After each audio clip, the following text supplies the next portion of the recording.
ఇక తమిళనాడు రాష్ట్ర రాజకీయాల్లో ఊహించని పరిణామం చోటు చేసుకుంది. అసెంబ్లీ ఎన్నికల్లో హంగ్ అసెంబ్లీ ఏర్పడిన నేపథ్యంలో దశాబ్దాలుగా ప్రత్యర్థులు తలపడుతున్న డీఎంకే, అన్నా డీఎంకేల మధ్య పొత్తు చర్చలు ప్రారంభమైనట్లుగా తెలుస్తోంది.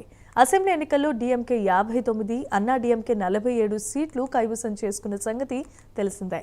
మొత్తం 106 సీట్లు. ఇతర చిన్న చిన్న పార్టీలను కలుపుకొని ప్రభుత్వాన్ని ఏర్పాటు చేయాలని భావిస్తున్నట్లు ఊహాగానాలు వినిపిస్తున్నాయి.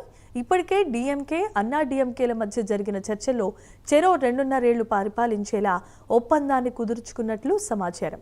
ఎన్నికల్లో ఏ ఒక్క పార్టీకి పూర్తి మెజారిటీ రాకపోవడంతో ప్రభుత్వ ఏర్పాటు కోసం కూటమి అవసరం ఏర్పడింది.